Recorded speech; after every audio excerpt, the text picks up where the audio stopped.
My vision is that we're going to go so far the other way. We see the problems and we're trying to address them. It's like, are we going to throw the baby out with the bathwater? Are we going to demolish the idea of a public and free education? Are we going to, what implications does that have if that happens?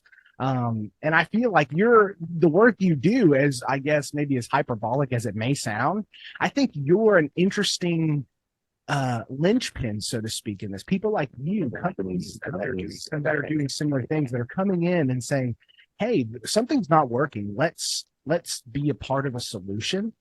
But on my end, I'm going, dude, I don't know. I don't know how I feel about it all the time. And you know what I mean? Do you get kind of the thought process I'm going down in terms of just navigating the complexities of this? Do you see a future where it's every education really is a private affair?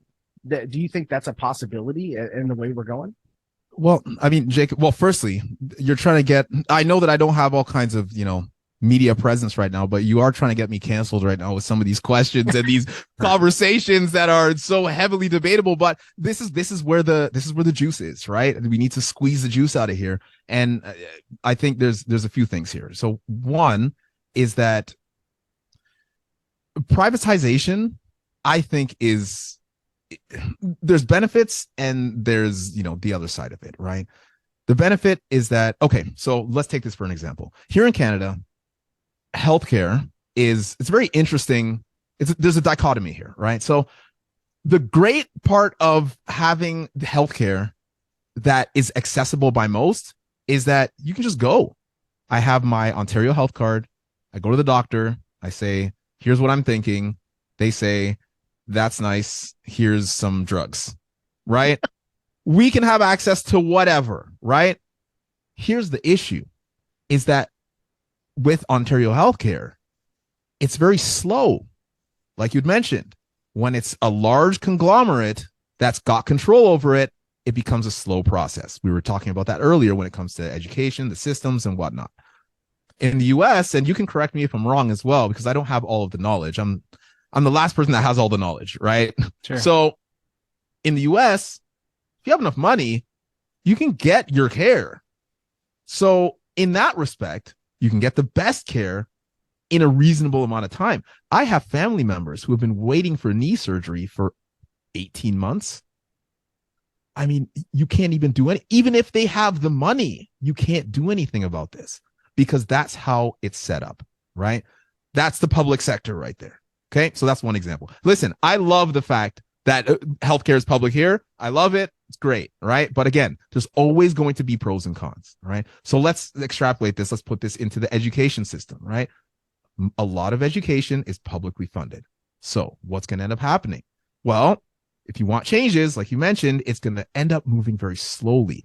You have to have many people who are in a boardroom, and let's not even start to talk about the types of people that are in this boardroom, right? Or the cultures of people that are in this boardroom, because that's a whole other conversation, right? Who are you actually making these decisions for? It's another conversation. So being in this public situation where, okay, we have public education, great. Obviously it's done well. I went through Catholic, I guess we'll say. To me, it's all sort of the same situation. One talks a little bit more about church. Okay, fine. Right. So we've been a part of this and we've come out. So great, right? Now, life has changed. We cannot come through and implement the same practices when society has changed so drastically. You can ask anybody, right? Ask my parents, right? The people who came before me.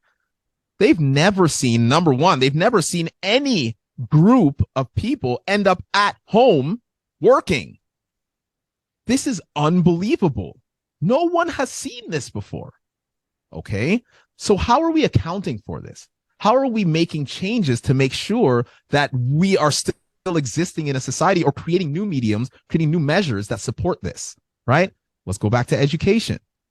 We have online education. We have YouTube, which is education. We have these devices that you're saying that now they're in the schools, which that's another conversation. Should they be in the schools? I mean, sure, let's table that for a moment.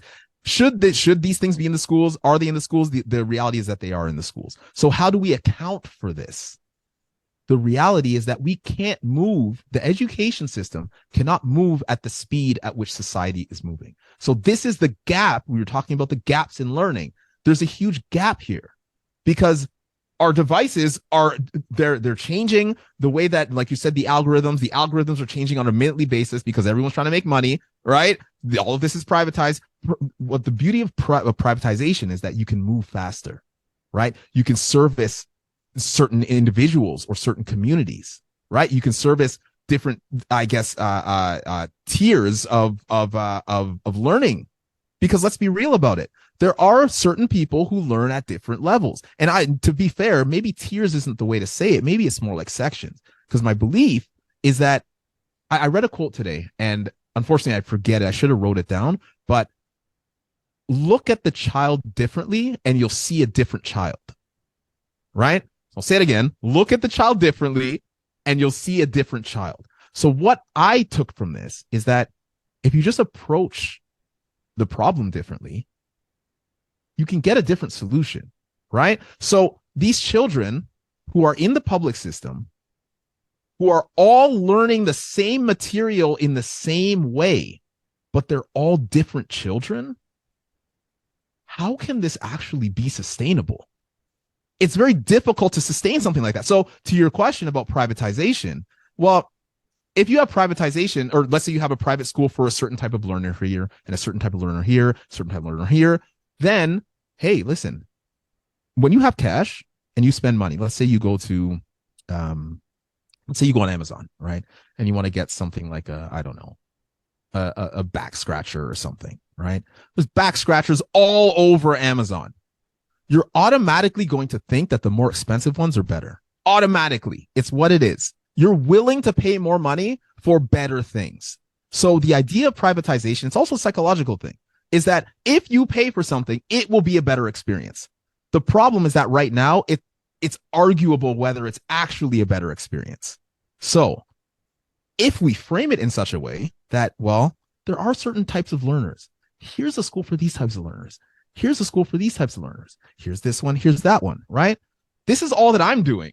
I'm just doing a private version, right, of what I see in the public system. Here, I have a curriculum that's for these types of learners. So when I put my kids into public school, I mean, they're just kind of like, what am I learning here? And listen, we see this from people who are coming. This is not just my experiment. Those who come over from Asian countries and they come here and they start looking at the math system. I have Korean students, right, that I teach them English. They look at the math system and they're thinking, I don't understand how we don't have this knowledge. Why am I learning 2-digit multiplication in grade 7? I learned this when I was 6 years old. This is not me. This is other nations that are doing this, right? So I think the idea of privatizing it is a step forward. But of course, then you run into, now we have to pay for it. So how do we deal with that, right? And I think, this is where the tutoring comes in for myself, where I say, well, I don't want to create an institution right now. Anyway, we should talk more about creating an institution. But if I can have something that's affordable, that parents can pay for and can show value in this education system that, everyone is still going through, right? By providing some support, then, I mean, I got to do something. It's the only thing that I can do.